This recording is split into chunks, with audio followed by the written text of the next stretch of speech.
warahmatullahi wabarakatuh. Sebelum kuliah dimulai, mari kita berdoa bersama-sama sesuai dengan agama dan kepercayaan kita masing-masing. Berdoa dimulai.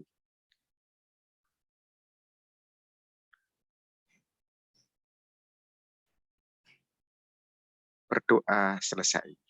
Yang presentasi Bu Wina ya? Nggih, Prof. Bu Wina sama Bu siapa? Sama Pak Muhazir. Ya, baik. Silakan Bu Wina dimulai presentasinya ya. Nggih, matur nuwun. Sampun kelihatan nggih niki? Oh, sudah kelihatan ya. Baik. Sebelumnya terima kasih atas kesempatannya, yang terhormat Prof. Ali, yang terhormat Prof. Bambang, dan teman-teman semua yang berbahagia. Selamat siang, salam sejahtera bagi kita semua. Di sini saya ingin mempresentasikan judul praproposal saya yang berjudul Pengaruh Penguatan Pendidikan Karakter terhadap Kecerdasan Emosional, Kemandirian, Tanggung Jawab, dan Tata Nilai Peserta Didik pada masa pandemi di Dhammaputra School Tangerang dan Meta School Surabaya. Permasalahan yang muncul pada konteks penelitian saya yaitu tentang perhatian khusus dari akademisi tentang pendidikan karakter yang semakin menyimpang di Indonesia. Dan ini sejalan dengan pemikiran Ki Hajar Dewantara bahwa menurut beliau pendidikan adalah daya upaya memajukan perkembangan budi pekerti, pemikiran, dan jas. Nggih? Nggih, Prof? Iya, lanjut. Oh, nggih. Sepemikiran dengan Ki Hajar Dewantara bahwa menurut beliau pendidikan adalah daya upaya memajukan perkembangan budi pekerti, pemikiran, dan jasmani anak-anak selaras dengan alam dan masyarakatnya. Melalui pendidikan manusia dapat mengembangkan satu keadaan yang seimbang antara individu dan sosial, sehingga manusia mampu menghayati norma dan nilai dalam kehidupannya dengan bertingkah laku baik dan bersusila. Pada pembangunan karakter bangsa Indonesia mengacu pada 5 nilai karakter, ini sesuai dengan Kemendikbud tahun 2017, yakni manusia Indonesia yang bermoral, berakhlak, dan berperilaku. Yang kedua, mencapai manusia yang cerdas dan rasional. Yang ketiga, manusia Indonesia ke depan menjadi manusia inovatif dan terus mengejar kemajuan. Yang keempat, memperkuat semangat harus bisa, yang terus mencari solusi dalam setiap kesulitan. Kelima, manusia Indonesia haruslah menjadi patriot sejati yang mencintai bangsa, negara, dan tanah airnya.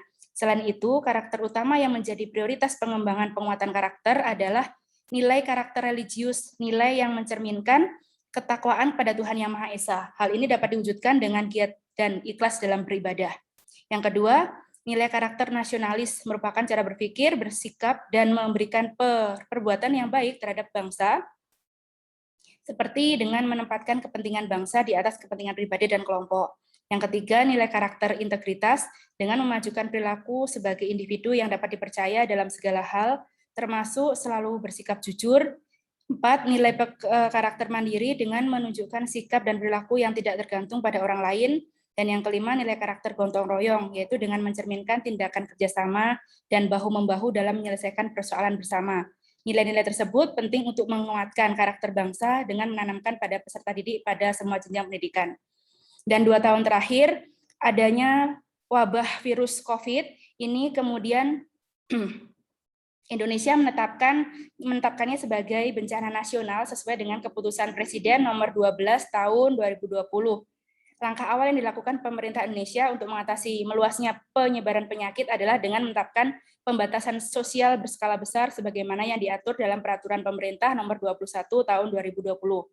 Pemerintah juga membentuk satuan gugusan tugas Satgas untuk mempercepat penanganan COVID.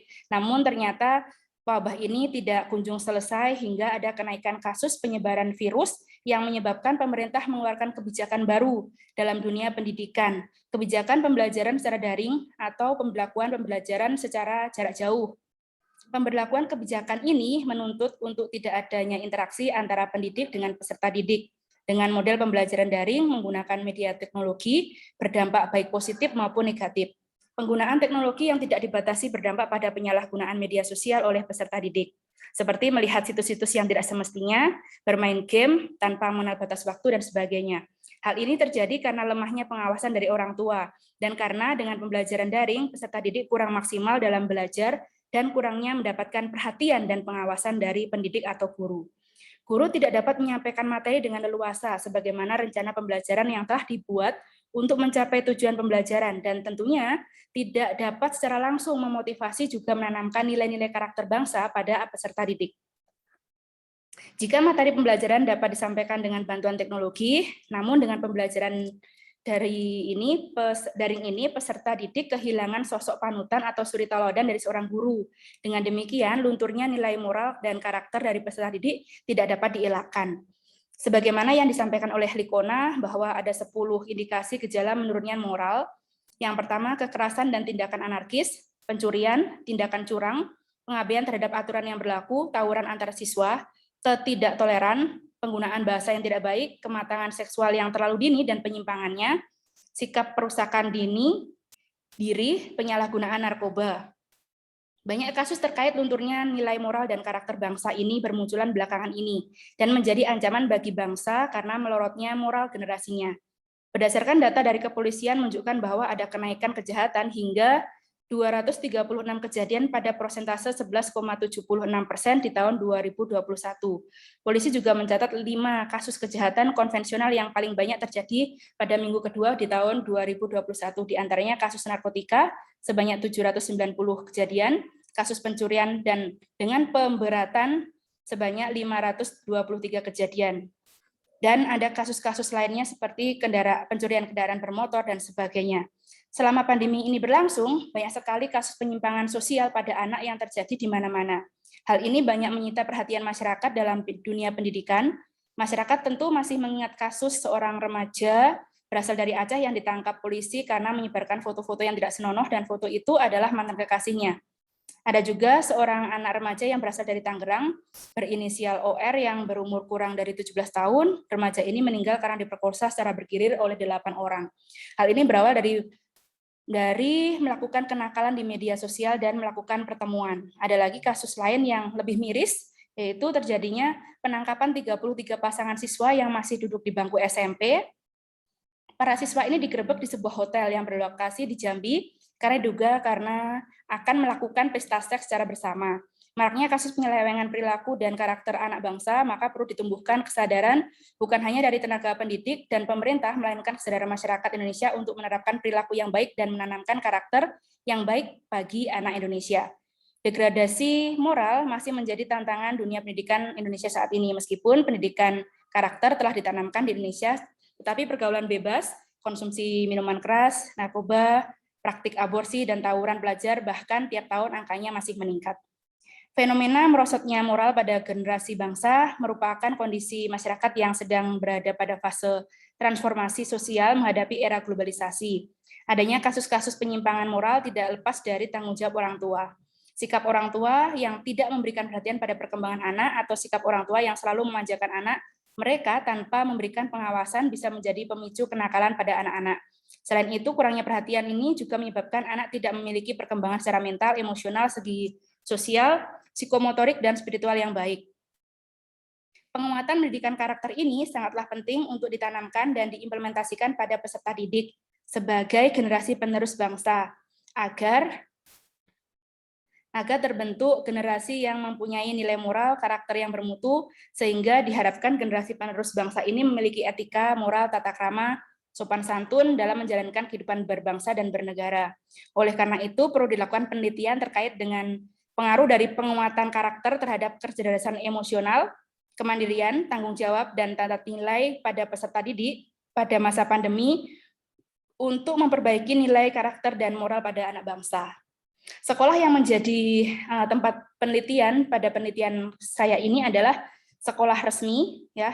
Sekolah menjadi lembaga resmi yang menyelenggarakan pendidikan secara formal dan mempunyai peranan yang sangat penting dalam usaha mendidik peserta didik dan menjadikannya sebagai generasi penerus bangsa yang berguna. Sekolah bertanggung jawab atas tercapainya tujuan pendidikan yang telah ditetapkan, selain berkewajiban membentuk karakter peserta didik sebagaimana yang diharapkan oleh bangsa Indonesia.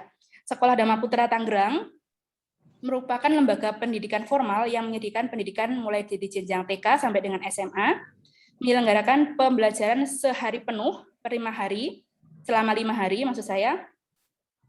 Kemudian Sekolah Dhamma Putra merupakan sekolah swasta, telah berdiri sejak tahun 1979 di bawah Yayasan Pendidikan Dhamma Putra dan terakreditasi A pada setiap jenjangnya.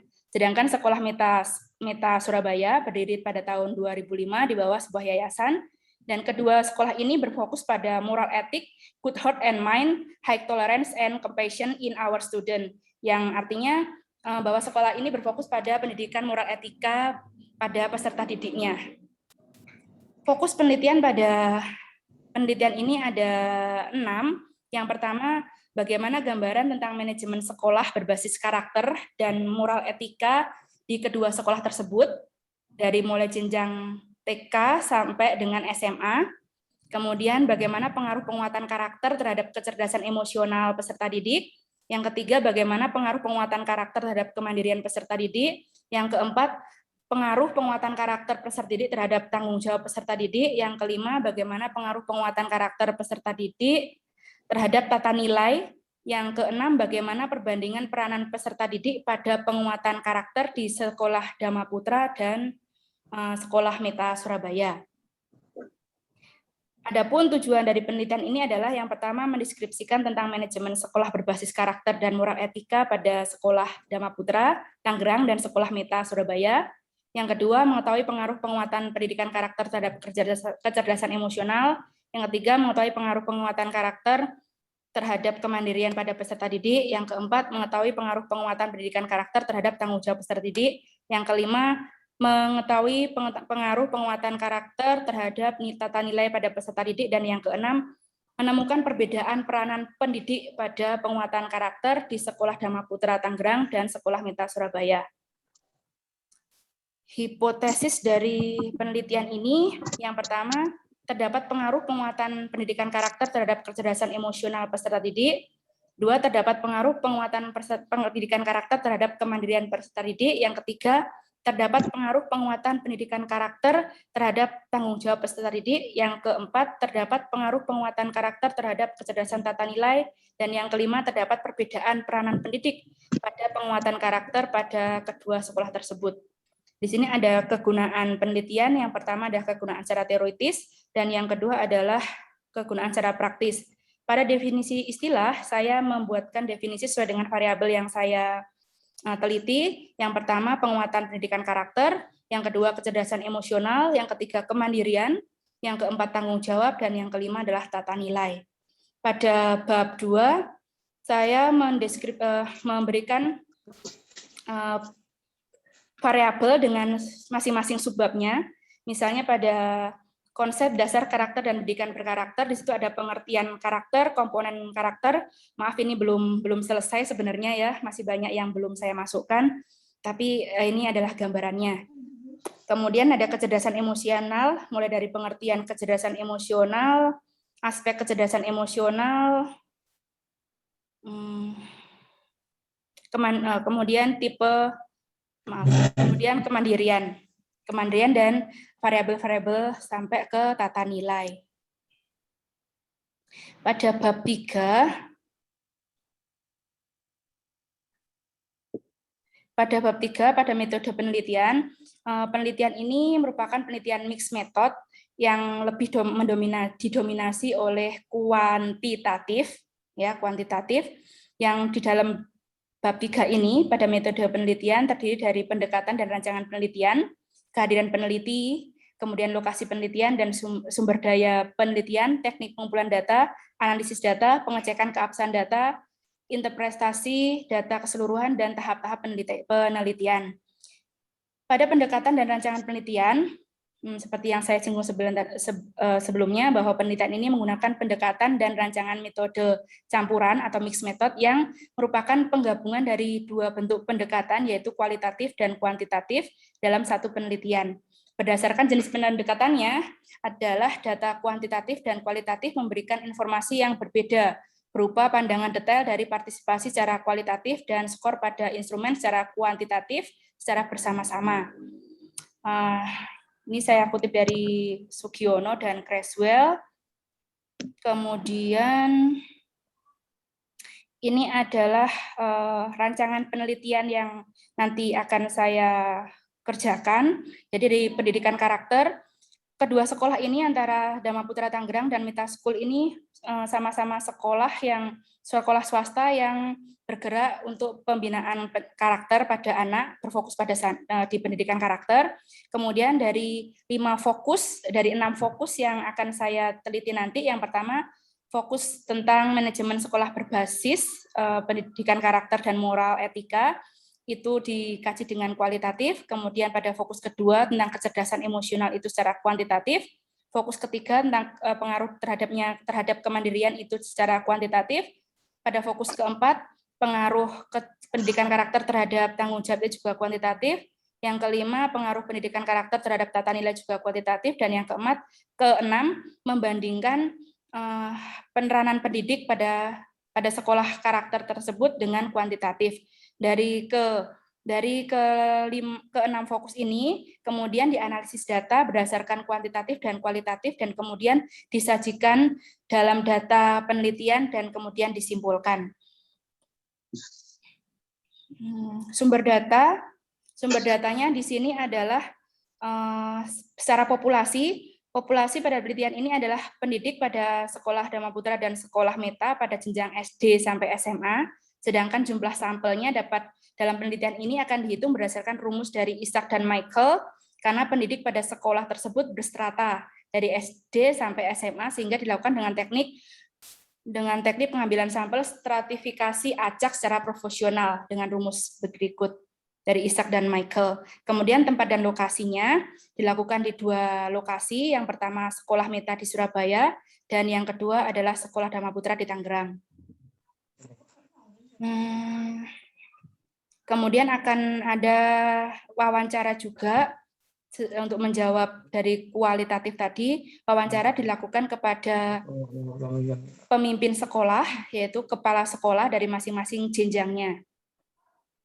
Untuk kuesioner skala Likert, untuk menjawab rumusan masalah yang kuantitatif, itu akan dibentuk dan kemudian untuk mengetahui bagaimana segi kuantitatif data-data yang terkumpul tersebut. Untuk teknik pengumpulan datanya, ini menggunakan mixed method dengan rancangan concurrent embedded. Dalam penelitian ini menggunakan teknik pengumpulan data yang dilakukan dengan mempersiapkan instrumen kualitatif dan kuantitatif. Kemudian pengumpulan datanya itu kuantitatif itu secara primer, karena kebanyakan itu dengan kualitatif, dan dilakukan bersamaan dengan pengumpulan data kualitatif itu secara sekunder. Pengumpulan data kuantitatif dilakukan dengan menggunakan instrumen, dan pengumpulan data kualitatif dengan observasi, dokumentasi, dan wawancara. Data kuantitatif diperoleh berdasarkan sampel penelitian yang diambil berdasarkan rumus dari Isaac dan Michael, dan pengumpulan data kualitatif dikumpulkan dengan sampel proposif dan snowball. Teknik analisisnya, penelitian ini menggunakan kombinasi model concurrent embedded dengan dengan metode kuantitatif sebagai metode primer dan metode kualitatif sebagai metode sekunder. Analisis data digunakan sebagai upaya mencari dan menata secara sistematis catatan hasil observasi, wawancara, studi dokumentasi yang digunakan untuk meningkatkan pemahaman peneliti tentang masalah-masalah penelitian dan menyajikannya sebagai temuan penelitian. Untuk pengecekan keabsahan data, pada penelitian mixed method, mengecek keabsahan data mensinergikan dari metode kuantitatif dan kualitatif.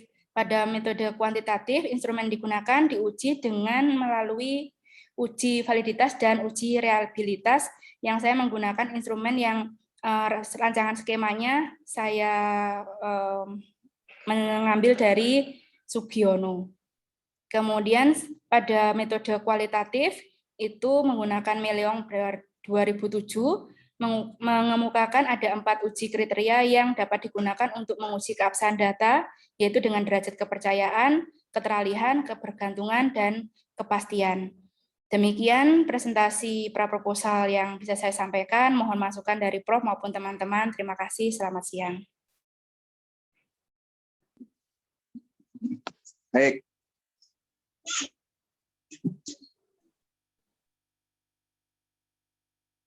Bisa saya kasih masukan dulu ya? Nggih, monggo, Prof. Judulnya ini kan menggunakan metode campuran ya, mix. Nggih. Tetapi yang dominan tambahnya yang kuantitatif. Di dalam riset kuantitatif itu lazimnya jumlah variabel independen itu lebih banyak dibandingkan dengan jumlah variabel dependennya. Jumlah variabel terikat itu lebih sedikit dibandingkan dengan jumlah variabel yang berdiri sendiri. Karena itu biasanya notasinya X1, X2, X3, X4 pengaruhnya terhadap I. I-nya cukup 1. Oh. Ya, tidak dibalik, X-nya cuma 1 tapi I-nya banyak. Tidak lazim satu variabel diperkosa untuk memberikan kontribusi terhadap variabel I yang banyak. Sehingga nanti Bu Vina ini judulnya terhadapnya jangan ditaruh setelah pendidikan karakter ya, tetapi ditaruh agak belakang begitu ya. Sehingga variabel pertama pendidikan karakter, terus apa itu? Yang kedua? Kecerdasan emosional. Kecerdasan emosional, semuanya itu adalah variabel X-nya ya. X1, X2, X3, X4 terus dikaitkan dengan I begitu ya. Jangan sampai X-nya cuma 1, I-nya yang banyak. Nah, gitu ya. Banyak variabel memberikan kontribusi, memberikan pengaruh berhubungan dengan variabel yang terbatas begitu ya. Itu cara merumuskannya seperti itu. Adapun nanti kalau dalam rumusan masalahnya seluruh variabel itu dilihat pengaruhnya tidak apa-apa. Tidak apa-apa ya. Tidak apa-apa. Itu lazim nih di dalam riset kuantitatif yang untuk S3 begitu.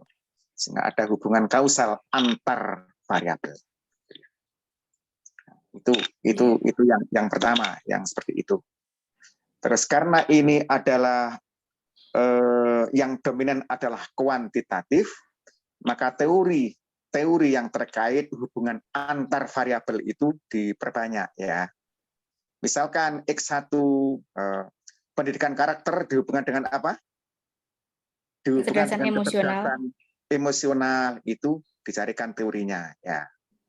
Terus hubungan pengaruh pendidikan karakter terhadap apa yang variabel ketiga? Kemandirian. Ya. Kemandirian peserta didik. Nah, itu juga dicari teorinya karena memang begitu ada metode kuantitatif mesti arahnya adalah verifikasi teori, menguji teori. Karena itu betul Buna juga memakai ada rumusan hipotesis. Dan hipotesis itu memang dirumuskan dari teori yang sudah ada, gitu ya. Sudah kelihatan kok, ini sudah kelihatan, arahnya sudah kelihatan. Nah, hanya ini, tempat risetnya itu di siapa nanti respondennya Bu Vina ini ya? Respondennya adalah pendidik guru. Jumlahnya berapa kira-kira? Guru dari tingkat jenjang SD, SMP sampai SMA itu kalau di satu sekolah Dhamma Putra sekitar 227, sedangkan yang di Meta Surabaya itu ada 200-an. Ya, bagus kalau begitu bisa disampel ya. Sampel dan harapannya sampelnya memang jangan kurang dari 30 orang. Makin banyak makin bagus. Karena makin banyak makin representatif, gitu ya. Kalau nanti kurang dari 30 orang harus menggunakan statistik non parametrik. Bukan statistik yang biasa begitu ya. Nah, itu sehingga boleh itu dilaksanakan ketika respondennya itu jumlahnya banyak, sehingga nanti sampelnya harapannya juga banyak dan representatif mewakili masing-masing karakteristik. Tampaknya karena ini metode yang dipergunakan adalah metode campuran, tentu ada fokus tertentu yang dengan menggunakan kuantitatif, ada fokus tertentu yang menggunakan kuantitatif. Apa seperti itu? Ataukah seluruh fokus itu dengan menggunakan pendekatan kuantitatif, tetapi datanya dilengkapi dengan kualitatif? Yang mana yang dipilih oleh Ibu? Yang rumusan pertama kan ada 6 fokus, Prof. Yang fokus pertama itu dengan kualitatif dideskripsikan berdasarkan hasil wawancara dengan kepala sekolah setiap jenjangnya. Kemudian fokus kedua sampai fokus ke-6 itu dengan kuantitatif. Ya, boleh. Yang seperti itu juga ada contohnya ya. Sehingga sebagian fokus dengan menggunakan pendekatan kuantitatif, sebagian fokus dengan menggunakan pendekatan kualitatif. Baik, sekarang teknik analisis datanya. Kalau teknik analisis data untuk yang kualitatif, menggunakan apa ya? Pakai Miles dan Habermas? Pakai ini, Prof, punyanya Meleong. Meleong, apa Meleong? Di situ. Punyanya maaf, Prof. Punyanya Habermas, benar. Punyanya Habermas. Ya, bagus. Memang begitu Bu Vina membaca karyanya Moleong, Moleong itu merujuk dari siapa begitu ya? Kepada pemiliknya begitu ya. Supaya karena ini S3 jangan mengambil literatur yang sekunder, literatur kedua dari mana dia mengutip. Tetapi ambillah literatur yang aslinya. Nah, sehingga kalau berangkat dari Moleong, Moleong mengutip dari siapa begitu ya. Sehingga nanti yang dirujuk bukan Moleongnya, tetapi rujukan aslinya dari Miles dan Habermas ya. Nah, itu ada data collection, ada data condensation atau data reduction di situ. Kondensasi data ya. Itu 2014. Mungkin Moleong justru malah belum ke sana. Kalau Moleong masih data reduction dia. Karena merujuk miliknya Miles yang lama ya, yang lama. Kalau yang baru 2014 itu bersama dengan Sadana itu sudah data condensation ya. Terus untuk data kuantitatifnya dianalisis dengan menggunakan teknik apa, Bu Vina? Dengan sebentar, Bro.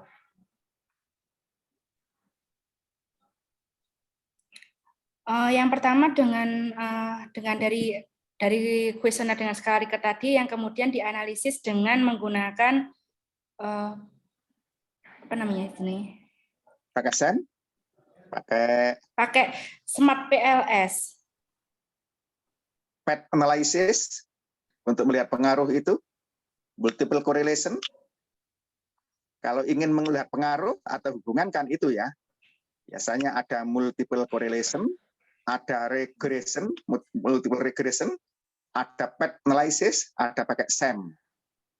Nah, antara itu biasanya kalau ingin melihat pengaruh ya. Pengaruh atau hubungan. Nanti dicari mana yang lebih tepat gitu ya. Seraya melihat karakteristik datanya. Datanya Bu Vina nanti itu apa? Bu Vina, data intervalkah, data ordinalkah, atau data rasiokah? Karena masing-masing karakteristik data itu butuh teknik analisis yang berbeda. Ada lukisan ini, orang memotong rambut. Bisa nggak pakai gergaji? Ya bisa. Tetapi yang lebih tepat adalah dengan menggunakan gunting. Gitu loh ya. Statistik juga begitu. Sudah ada pasangan-pasangannya sesuai dengan karakteristik skala pengukuran datanya. Data ordinal, pasangannya analisisnya pakai ini. Kalau interval, pakai ini. Kalau rasio, pakai ini. Supaya tidak salah pasang. Ya kalau dipaksakan bisa saja, tetapi nanti jadi ditertawakan orang begitu ya. Bisa ditertawakan orang. Ibaratnya orang menimbang ini ya.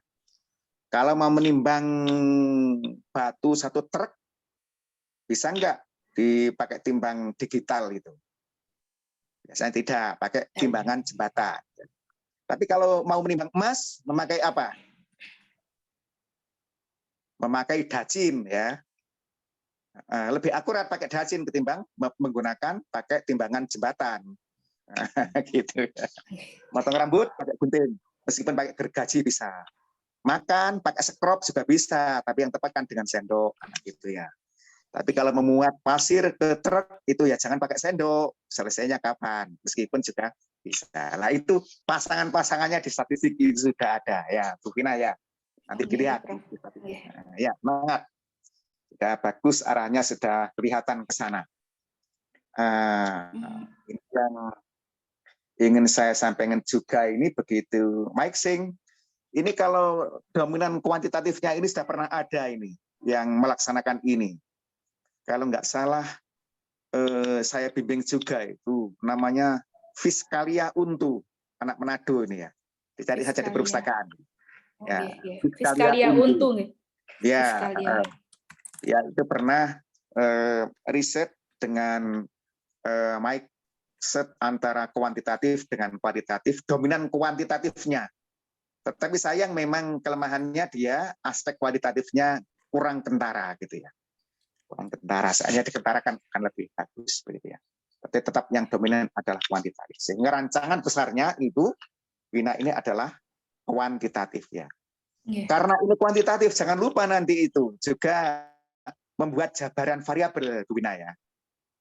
Jabaran variabel, ada jabaran variabel, terus ya biasa dari variabel dibuat kolom itu subvariabel, terus ada indikator. Dari indikator itulah kemudian bisa dibuat instrumen penelitian, gitu ya. Nanti juga harus ada uji coba, gitu ya, uji coba, terus uji validasi, uji reliabilitas, uji validitas, reliabilitas instrumen, seperti riset kuantitatif. Sehingga akan menjadi lengkap ya. Dan untuk bisa membuat jabaran variabel tentu teorinya yang perlu diperkuat. Teori hubungan antar variabel dan teori pada masing-masing variabel. Nah, itu kuantitatif seperti itu. Sehingga aspek-aspek yang dijawab lewat kuantitatif terjawab dengan tuntas, yang kualitatif juga bisa terjawab dengan tuntas. Itu ya. Itu masukan dari saya. Jadi termasuk Sugiono itu ya, begitu dirujuk. Dari mana Sugiono mengambil? Creswell. Itu. Begitu diambil, itu yang diambil karena kita S3, sehingga penulis-penulis dari dalam itu juga tetap dirujuk, tetapi kemana dia merujuk itu juga harus kita sertakan, supaya buku aslinya akan kelihatan. Udah, semangat Bu Wina, itu saja yang dapat saya sampaikan ya. Masukannya ya. Prof. Sudah mengarah. Cuman variabel yang terakhir ini, itu nanti bagaimana cara mengukurnya ini? Sulit enggak ini, Bu Wina? Variabel yang terakhir tata nilai itu di dalam dalam tata nilai itu ada tata krama, kesopanan, jujur. Nanti akan dicarikan teori yang dari luar, Prof, untuk mengetahui nilai itu teorinya bagaimana saja untuk bisa diukur. Saya kayak kejujuran, tingkat kejujuran, kepercayaan, kemudian sopan, santun, etika niku. Iya, bagus. Memang bagus kalau masing-masing variabel nanti termasuk tata nilai itu nanti dicarikan instrumen pengukurnya ya. Instrumen pengukurnya. Ini ada buku bagus ini kalau buku Indonesia juga. Bukunya Profesor Marat. Profesor Marat ya, terbitan UGM kalau nggak salah itu. Sikap dan pengukurannya ya. Sikap manusia dan pengukurannya. Sehingga kita bisa belajar dari situ bagaimana cara-cara mengukur sikap. Karena kalau sudah berbicara kalau sudah menggunakan pendekatan kuantitatif itu mesti cara mengukurnya harus akurat. Nah, itu perlu membaca bukunya Profesor Marat gitu ya. Sikap manusia dan pengukurannya kalau. Terus ada lagi juga itu Nazarudin kalau nggak salah. Nazarudin juga UGM kalau nggak salah. Baik, itu yang dapat saya sampaikan. Silakan kawan-kawan. Atau mungkin nanti kalau Prof Nurul dan Prof Bambang juga sudah bergabung dengan kita, beliau berdua akan memberikan masukan. Terima kasih Prof Ali. Mungkin teman-teman ada yang ingin membantu. Izin bertanya Bu Wina. Bagus sekali, selamat ya Bu Wina. Ngomong saja sudah bagus sekali. Cuman saya berpikir tentang tadi respondennya cuman pendidik ya dan kepala sekolah. Pendidik dan kepala sekolah di setiap jenjang Bu, ada SD, SMP, dan SMA. Betul. Sementara yang kita akan ukur adalah terkait peserta didik ya. Saya hanya berpikir apakah mereka bisa mewakili sang peserta didik ketika kita bicara tentang item atau variabel tadi yang Bu Wina sampaikan. Dari mulai kemandirian, apa tadi ya? Kemandirian, tanggung jawab, nilai, tanggung jawab, dan lain sebagainya. Nah, itu kenapa jadi tidak peserta didiknya gitu ketika mengukur hal itu. Jadi ke pendidiknya terus kepala sekolah. Sementara kayaknya poinnya itu lebih ke yang menjadi atributnya si peserta didik. Kira-kira kenapa, Bu Ina? Iya, terima kasih Bu.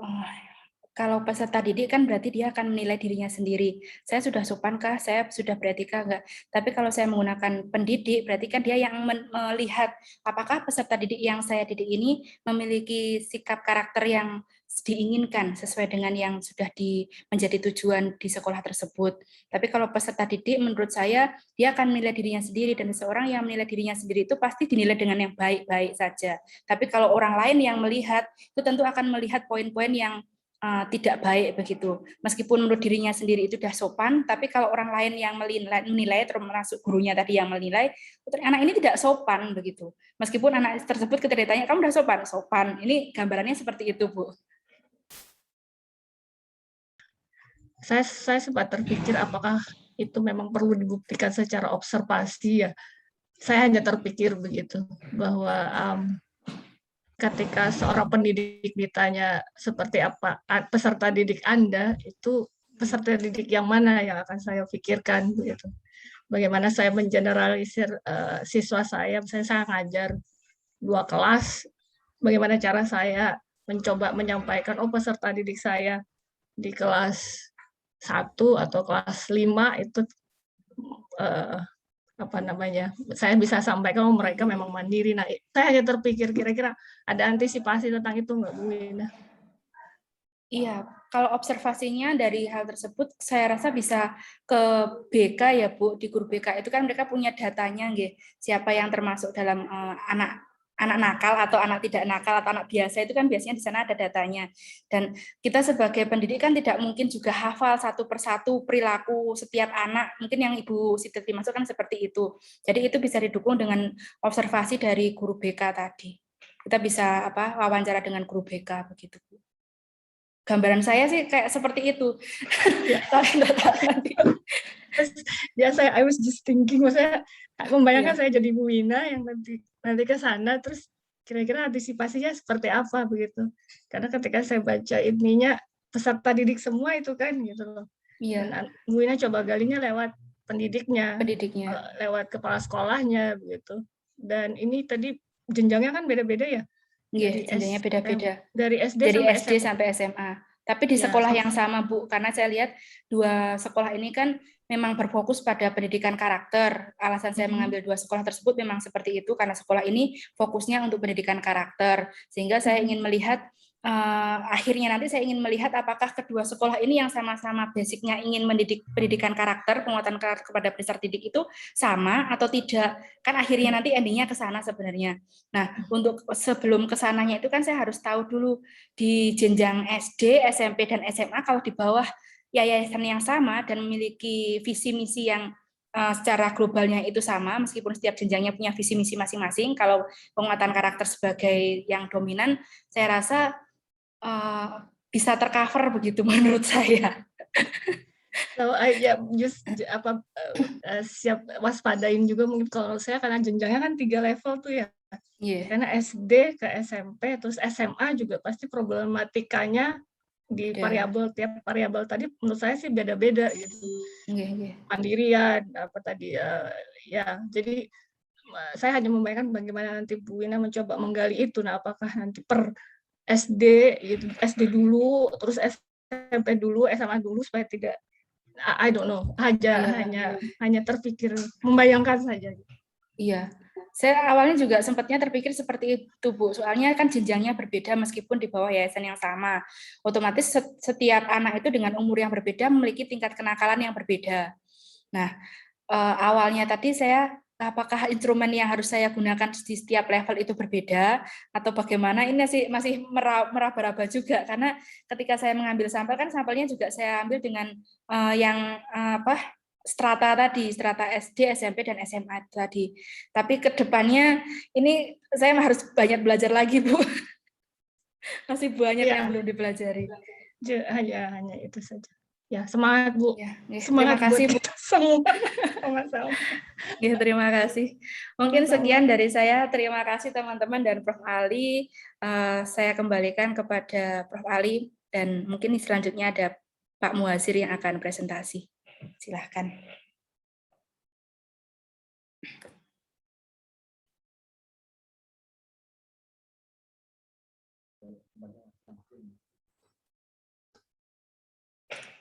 Oh, Bu Ina sudah, Bu Ina? Sudah, monggo Pak. Baik. Saya share ya punya saya ya.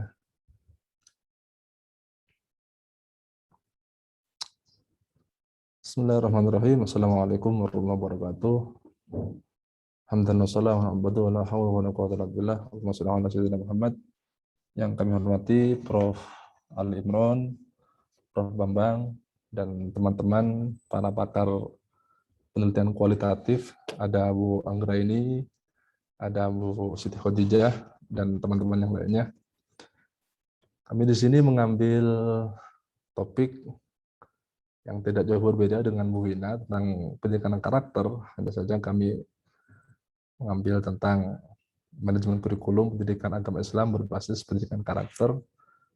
Kita mengambil situs ada Brawijaya, Politeknik Negeri Malang, dan Unisma. Diawali dari konteks penelitian,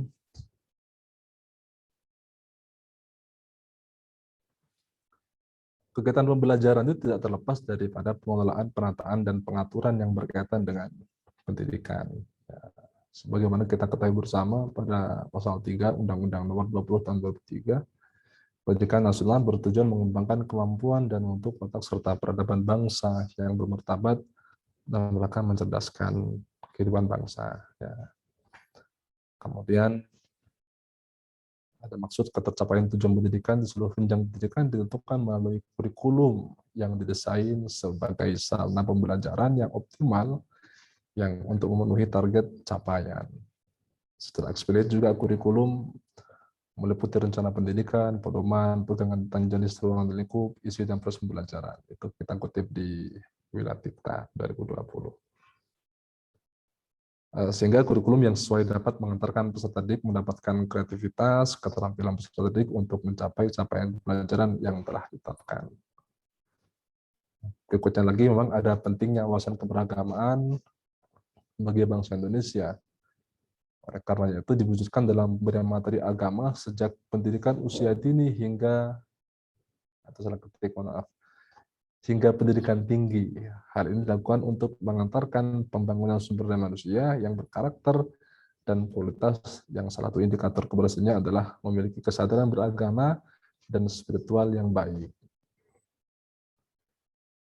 Berikutnya Bapak Ibu sekalian, sumber daya berkualitas tidak hanya ditentukan oleh kecerdasan intelektual saja. Lebih dari itu, setidaknya ada 3 dimensi, yaitu ekonomi, budaya, dan spiritual. Pada prakteknya secara makro, pembelajaran disampaikan dengan proses pembinaan iman dan takwa, serta ilmu pengetahuan dan teknologi. Harapannya adalah peserta didik dapat berperan secara aktif dan kritis tanpa menghilangkan nilai-nilai keagamaannya. Dilanjutkan hingga proses pembudayaan, yaitu transformasi nilai-nilai budaya yang menyangkut nilai etis dan estetis dan nilai budaya, serta wawasan kebangsaan dengan maksud menjadikan manusia berbudaya dan beradab. Proses pembinaan imtak merupakan transformasi nilai keagamaan, di antaranya ada iman, takwa, kebajikan, akhlak, dan seterusnya, dalam rangka terbinanya manusia beragama. Ini kita ambil sisi-sisi agama. Ya. Sedangkan proses pembinaan iptek adalah pengembangan potensi ke arah terbina kemampuan peserta didik sebagai manusia pembangunan untuk mendapatkan manfaat kesejahteraan bagi umat manusia. Berikut secara mikro disebutkan bahwa pengembangan kualitas sumber daya manusia sebagai proses belajar mengajar yang meliputi alih pengetahuan, transfer of knowledge, transfer of methodology, transfer of value, dan transfer value. Penelitian serupa itu juga ada, sama persis, terdiri daripada nilai-nilai warisan budaya yang ada di dalam misi utama pendidikan. Ya. Berikutnya adalah kebijakan pendidikan agama. pada pendidikan tinggi khususnya secara yuridis memang telah mendapatkan perhatian dari pemerintah. Ditetapkannya Permenak nomor 5 tahun 2020 menegaskan bahwa penyelenggaraan pendidikan agama merupakan kebutuhan mendasar bagi manusia. Bahkan jelaskan penyelenggaraan pendidikan agama harus mampu membentuk manusia yang beriman, bertakwa, dan berakhlak mulia, serta cinta tanah air dan setia kepada negara kesatuan Republik Indonesia. Yang kalau kita menggunakan bahasa sederhananya adalah bagaimana kita menjadi orang yang berpendidikan karakter.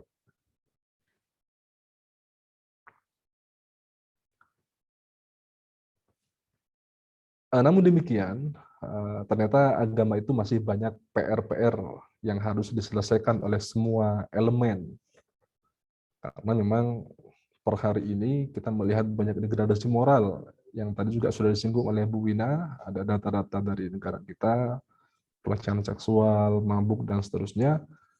Yang saya sampaikan di sini adalah ada data statistik dari Royal Brunei Police Force menerangkan pada tahun 2009 penangkapan terhadap 126 diantaranya adalah anak yang berusia di bawah 18 tahun karena melakukan aksi kejahatan, penyerangan dan pencurian, pengrusakan terhadap karya orang lain. Ya, itu kita kutip dari jurnal yang ditulis oleh Sokip dan kawan-kawan.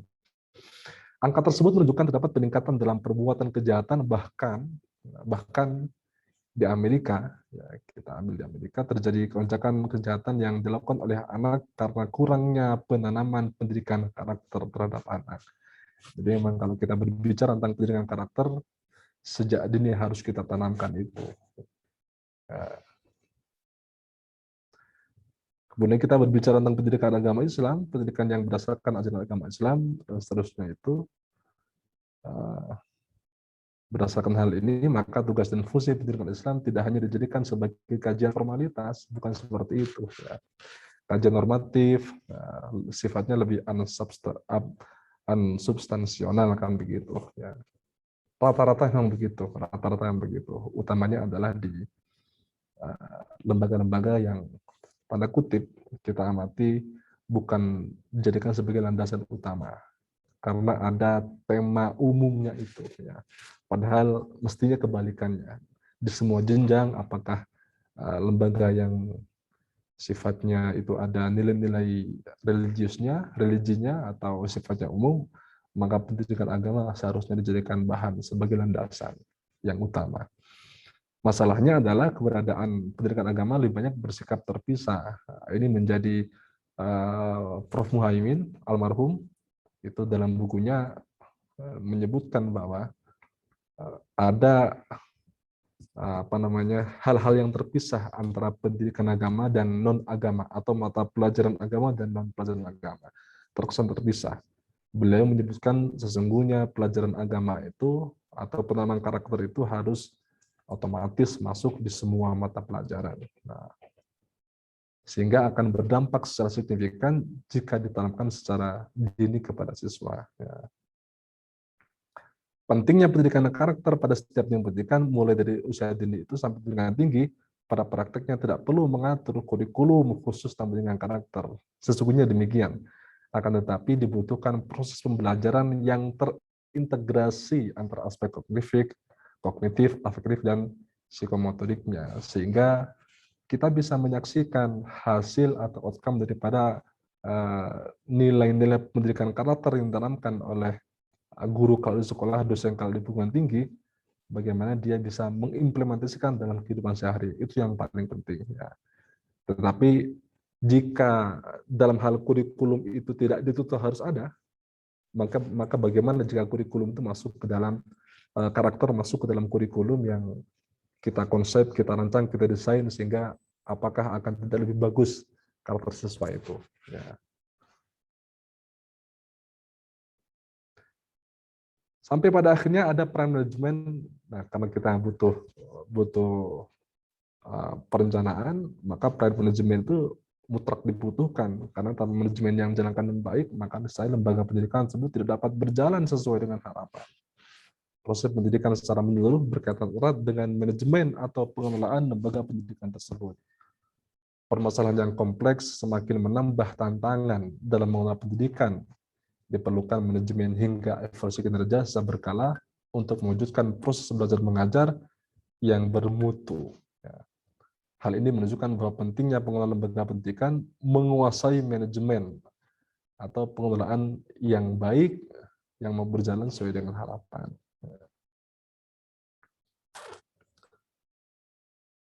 Keberhasilan dari pengelolaan menjalankan manajemen itu dipengaruhi juga oleh peran sumber daya manusia. Tentu dalam konteks ini adalah bagaimana sumber daya manusia itu barangkali juga ada, kalau di tingkatan sekolahan ada kepala sekolah, ada guru, ada pimpinan, tentu sebagai pekerjaan operasional di perguruan tinggi, ada dosen yang mengajar, ada tenaga pendidikan, maka seluruh komponen itu harus berjalan secara optimal. Kondisi tersebut sesuai dengan paradigma pendidikan dan upaya pengelolaan pendidikan oleh sumber daya manusia yang unggul dan profesional. Sebagai bagian dari subsistem pendidikan nasional serta tuntutan kegiatan pembelajaran yang efektif, maka lembaga pendidikan harus menerapkan prinsip dan teori manajemen dalam proses pengelolaan kegiatan. Selain itu, manajemen tersebut harus dikelola dengan baik. Hal ini berdampak pada lembaga pendidikan mampu menghasilkan sumber daya manusia yang mempunyai berbagai keunggulan, seperti keunggulan dalam keimanan, keunggulan ketangguhan, serta keunggulan dalam pengetahuan dan teknologi. Maka semuanya harus dapat. Outcome-nya harus dapat. Ada unggul keimanan, unggul ketakwaan, dan unggul dalam ilmu dan pengetahuan. Sesungguhnya itu yang dicita-citakan pendidikan kita.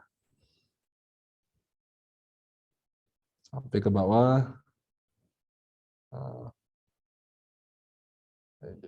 Ini bisa dibaca oleh teman-teman ya. Sampai pada akhirnya adalah dalam dunia pendidikan, peran pendidikan menjadi faktor utama, menjalankan kurikulum. Keberhasilan pembelajaran di kelas maupun di luar kelas banyak dipengaruhi oleh keprofesionalan pendidik dalam melaksanakan tugasnya. Tugasnya dosen harus bagaimana, tugasnya guru bagaimana, karena objek kita adalah perguruan tinggi, maka kita berbicara tentang dosen. Oleh karena itu, keprofesionalan seorang pendidik menjadi kunci sukses pembelajaran. Namun demikian, jika tidak ditunjang dengan manajemen kurikulum yang baik, maka hasil yang didapat pun tidak akan maksimal.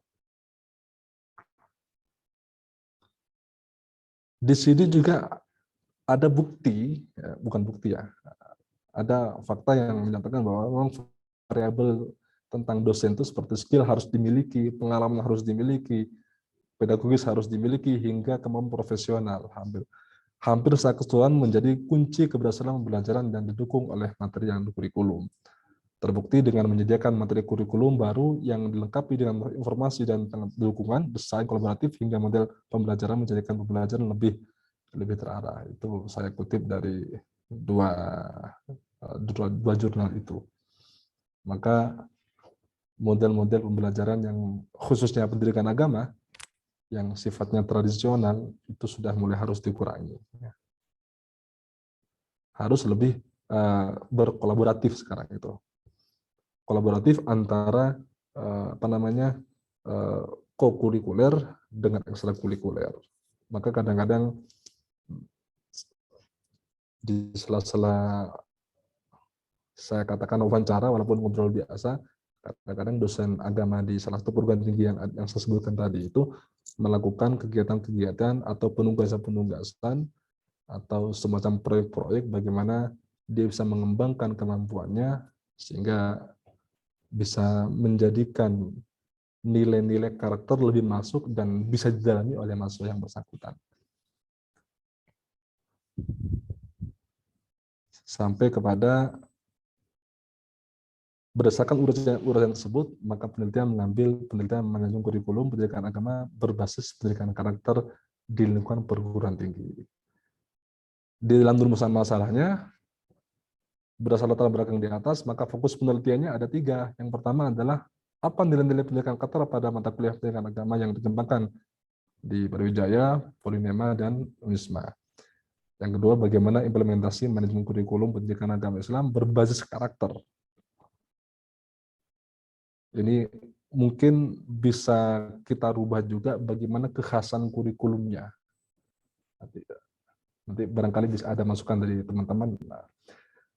Yang ketiga, apa outcome terhadap mahasiswa, outcome terhadap mahasiswa dari pembelajaran pendidikan agama Islam berbasis karakter di Brawijaya, Polinema, dan Unisma.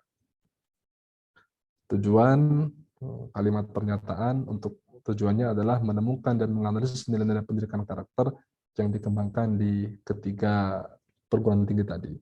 Yang kedua, untuk menemukan dan menganalisis pendekatan yang digunakan dalam implementasi kurikulum pendidikan agama Islam berbasis karakter di Brawijaya dan Polinema dan Unisma. Yang ketiga, mengetahui hasil pembelajaran kurikulum pendidikan agama Islam berbasis karakter di Brawijaya. Manfaatnya ada manfaat secara teoritis maupun manfaat secara praktis. Lalu yang kedua, yang berikutnya ada definisi operasional. Ada nilai-nilai karakter, ada manajemen kurikulum, ada pendidikan karakter, itu definisi operasional. Sampai kepada kajian pustaka yang belum kita tulis semuanya, diantaranya adalah kurikulum pendidikan tinggi. Barangkali tidak asing, Pak Zumi sebagai dosen, Bu Khadijah sebagai dosen, dan Bu Anggraini, dan teman-temannya lain barangkali tidak asing dengan SKL dan CPL, capaian pembelajaran lulusan. Itu sudah masuk kepada Standar Nasional Dikti, pasal 5 ayat 1.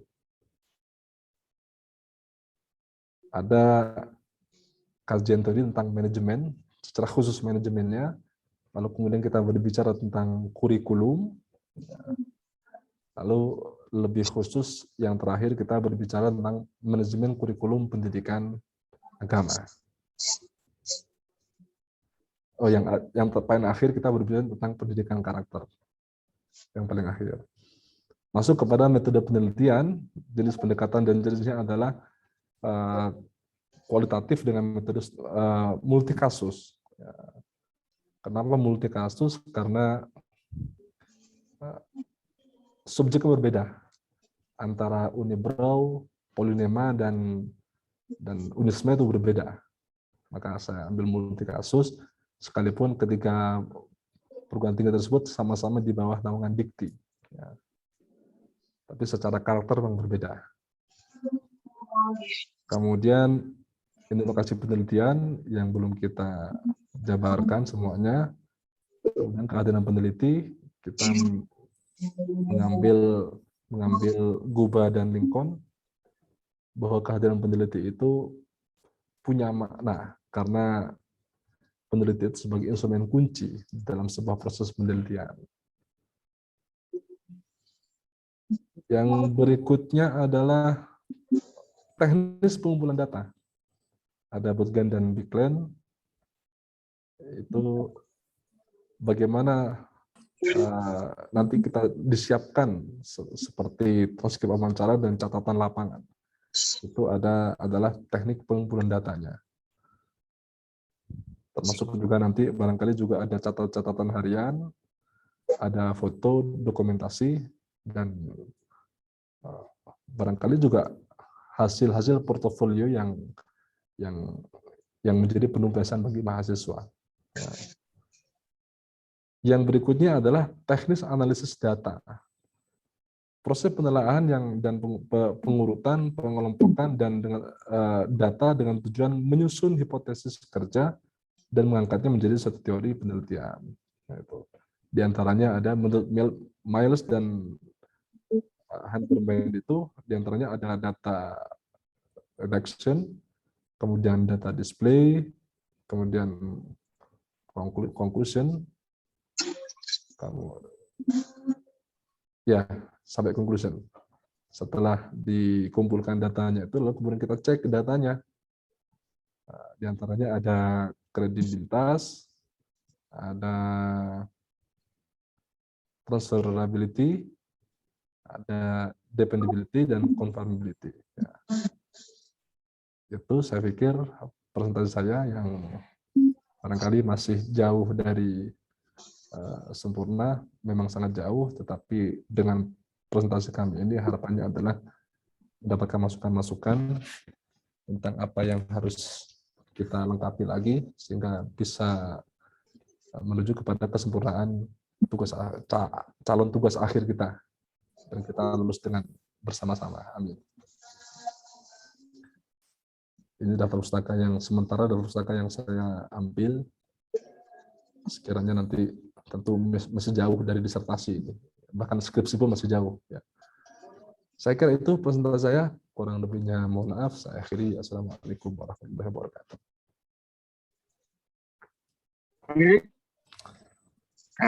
Sudah selesai Pak Muhajir ini ya? Sampun, Prof. Ya.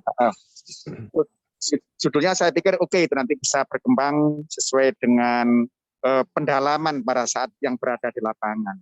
Cuman antara fokus dengan tujuan ini, fokus kedua dan ketiga ini Pak, ini perlu disinkronkan ya.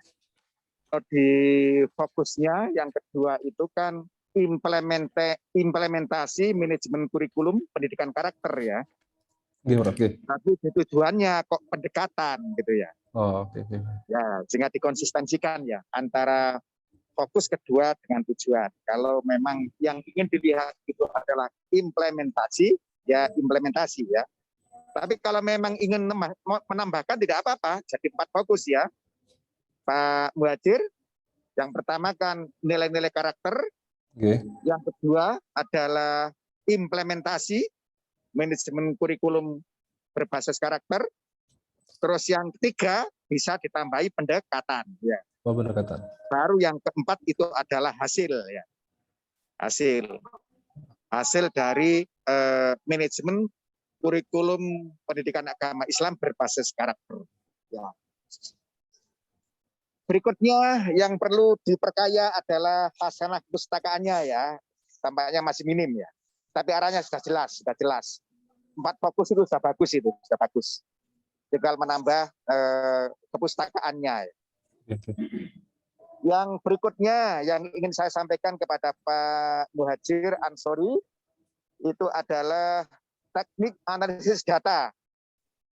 Kalau ada data reduction itu adalah yang lama itu ya. Yang baru adalah data condensation ya. Ya. Karena Pak Muhajir ini studi kasusnya itu di 3 perguruan tinggi, yang tentu nanti antara kasus itu akan dilihat. Bisa dibandingkan, bisa dirampatkan, bergantung. Apakah studi multi kasus ataukah studi multi situs. Maunya studi multi kasus atau studi multi situs Pak Muhajir ya? Multi kasus, Prof. Arahnya, Prof. Multi kasus. Kalau multi kasus berarti teknik analisis datanya ditambah ya. Teknik analisis data lintas kasus. Karena yang Miles dan Haberman itu baru hanya pada masing-masing kasus. Untuk masing-masing kasus atau yang lazim disebut dengan kasus individu. Begitu ingin lintas kasus, bisa pakai bukunya Robert Kayin ya. Judulnya Case Study. Di situ dicoba membuat perbandingan. Teknik analisisnya adalah teknik analisis komparatif konstan. Ya, komparatif konstan. Nah, itu ditambahkan di situ. Oke, Prof. Nah, ada teknik analisis data kasus individu, ada teknik analisis data lintas kasus. Ya. Sudah itu saja masukan dari saya karena arahnya sudah jelas ya. Sudah jelas tinggal memperkaya saja ya, memperkaya. Dan bagus nanti untuk seluruh kawan-kawan di metode penelitian itu bukan lebih banyak kutipan-kutipan dari buku tetapi bercerita apa yang akan dilakukan oleh peneliti. Jadi wawancara itu apa saja yang akan ditanyakan. Siapa saja informannya. Wawancara yang dipilih oleh peneliti itu wawancara yang seperti apa? Ada yang disebut dengan in-depth interview, wawancara mendalam. Begitu juga observasinya. Apakah memilih observasi terlibat ataukah setengah terlibat atau tidak terlibat? Apa justifikasinya? Itu perlu ditambahkan. Termasuk dokumen-dokumen apa saja yang akan digali oleh peneliti. Nah, itu diceritakan semuanya di dalam metode penelitian. Sehingga kepustakaan yang dikaji itu adalah menjadi daya dukung membenarkan terhadap apa yang akan dilakukan oleh peneliti. Sudah, itu saja dari saya. Nah, silakan yang lain, barangkali kawan-kawan ada yang menyampaikan. Mungkin kalau Prof. Bambang dan Prof. Nur sudah bergabung, beliau juga mohon maaf tadi belum bisa gabung, ada yang perlu diselesaikan. Ini saya mau saya memberi masukan. Saya setuju dengan Prof. Ali. Judulnya saya kira sudah bisa dilanjut, ya. Jadi kira tidak ada masalah itu. Cuma saya menambahkan sedikit. Ini nanti ya masih tentatif ya. Dari sisi masalah yang diteliti, ya, fokus masalahnya tadi. Kalau tidak salah itu pertama menggali karakter yang dikembangkan. Ya, perguruan tinggi ya. 3 ya Pak? Ya, 3. Saya kira baik. Jadi nanti karakter-karakter yang dikembangkan itu tidak berdasarkan pedoman, gitu ya. Tapi karakter ini kan perguruan tinggi itu punya otonomi untuk mengembangkan, untuk membangun karakter mahasiswanya itu. Seperti UM ini sekarang sedang mengembangkan grand design untuk karakter itu. Grand design karakter itu dikembangkan di UM, ya, dan ini nanti akan ditanamkan sejak mahasiswa baru. Lulusan itu unggul tidak hanya sisi kemampuannya, tapi unggul dari sisi karakternya, punya akhlak yang baik. Ini kan menjadi tujuan utama pendidikan, ya, membangun kepribadian yang baik. Itu UM sekarang sedang mengembangkan itu, tidak hanya unggul excellent dari sisi teknologi atau inovasi, tapi juga pengembangan akhlak itu. Nah, ini nanti digali, ya, dari itu karakternya. Tapi fokusnya Pak Muhadjir itu tetap manajemen, karena Pak Muhadjir ini mau jadi doktor manajemen.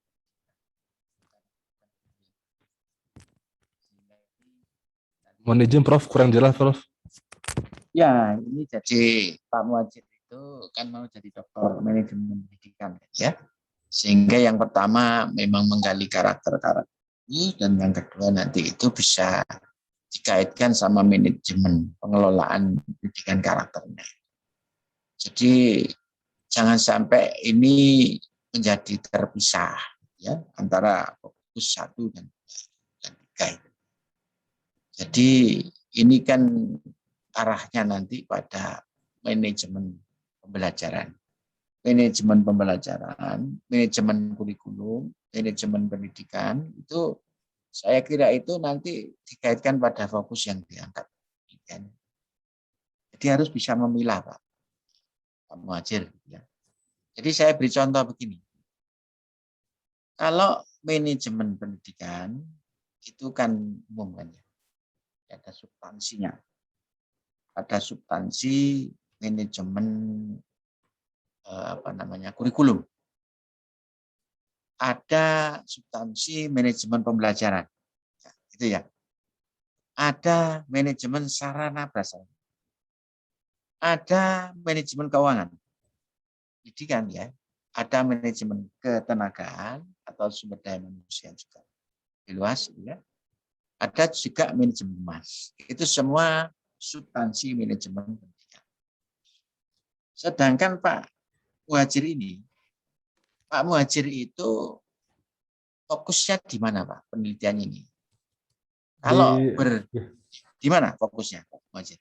Fokusnya. Arahnya ke manajemen kurikulum, Prof. Oh, di kurikulum. Itu kok ada rumusan karakter? Karena mungkin dibutuh masukan, Prof. Karena nanti di judul saya manajemen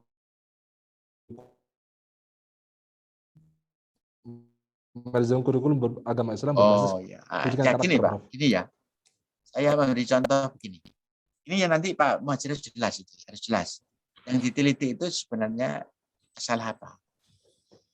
Karena itu masalah disertasi itu memang harus berbasis pada konkret, masalah konkret.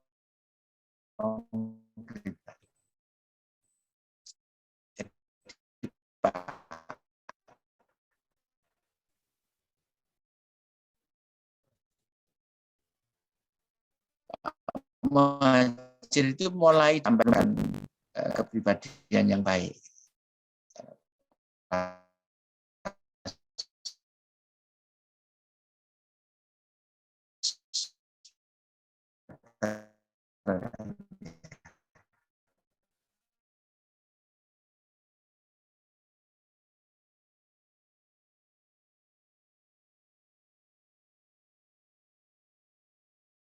Sisi karakternya itu kita bentuk.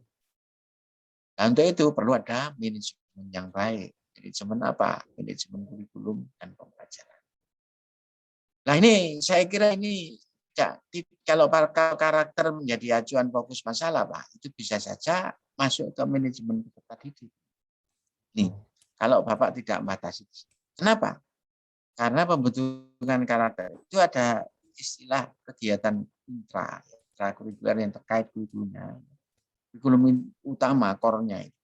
Jadi ini intra itu muatannya itu sudah pokok, waktunya juga pokok. Yang masuk di dalam kurikulum prodi. Masuknya di situ. Kemudian ada yang kurikuler itu yang menunjang itu, Pak, yang menjadi pokok itu. Tapi ini bisa dikembangkan di luar jadwal, bisa di rumah dan sehingga anak dikasih tugas itu juga bagian dari bukan tugas-tugas terstruktur. Tapi ada yang melalui kegiatan ekstra. Ekstra itu apa? Itu yang fleksibel. Muatannya itu juga bisa pengembangan dari yang core itu juga waktunya di luar jadwal yang terstruktur di dalam kurikulum itu ya. Kemudian pelaksanaannya juga bisa di tempat di luar kelas. Ini yang nah di dalam bentuk karakter, Pak, itu bisa mengarah ke sana kurikulumnya itu. Kurikulumnya, Pak.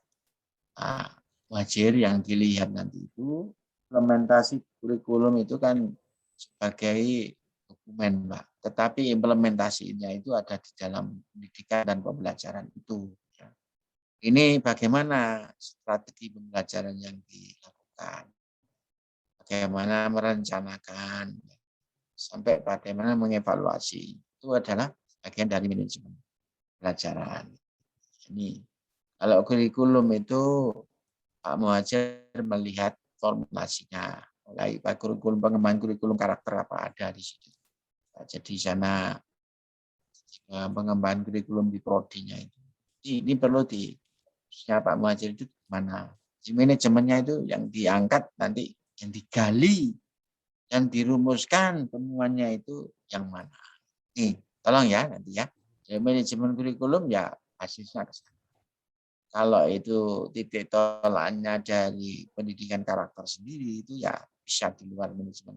Tapi kalau fokus manajemen kurikulum ya manajemen kurikulumnya itu nanti yang akan menjadi fokus. Tapi terutama dalam rangka pembentukan karakter mahasiswa. Itu Pak. Oh nanti mulai dari formulasinya sampai implementasi ya. Jangan sampai hanya di formulasinya, tapi implementasinya di pembelajaran pendidikannya itu kan banyak. Dalam membentuk karakter itu soalnya ada yang sifatnya hidden, ada yang tidak. Kalau itu misalnya dirumuskan secara konkret, itu ya di dalam kurikulum itu. Tetapi ada yang sifatnya hidden, Pak. Pembiasaan sehari-hari itu kan juga bagian dari pembentukan karakter. Apakah sampai ke sana? Kualitatif mesti harus sampai ke sana. Nih, Pak Muhadjir itu ini berlaku kemana nanti itu? Apakah ini jadi yang sasarannya itu universitasnya atau mungkin prodi-prodi tertentu yang jadi fokus, jadi concern dari pendidikan ini.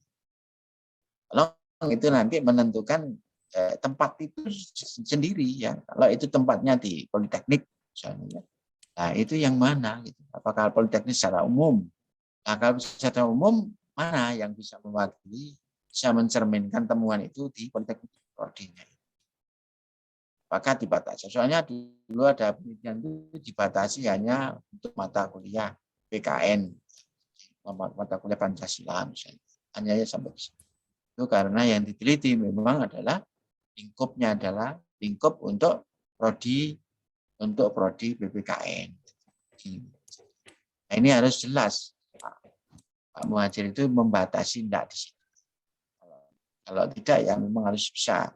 Walaupun tidak seperti kuantitatif, representatifnya, tapi esensinya perguruan tinggi itu harus ketemu. Gitu ya. Sehingga ini menentukan lokasi itu jelasannya di mana. Ataukah secara umum. Nah, secara umum bagaimana mengambil perdatanya itu. Sehingga ini di lokasi penelitian itu Bapak jelaskan panjang lebar. Ya. Nah, seperti yang disampaikan oleh Prof. Ali tadi, kalau itu memang ada yang bervariasi dari 3 tempat, memiliki kekhasan masing-masing, tak sama, gitu ya. Berarti ya kasusnya beda antara perguruan satu dengan lain, sehingga menjadi multi kasus. Nah, kalau multi kasus itu tidak hanya pada sisi pemilihan tempatnya, masalah yang diangkat,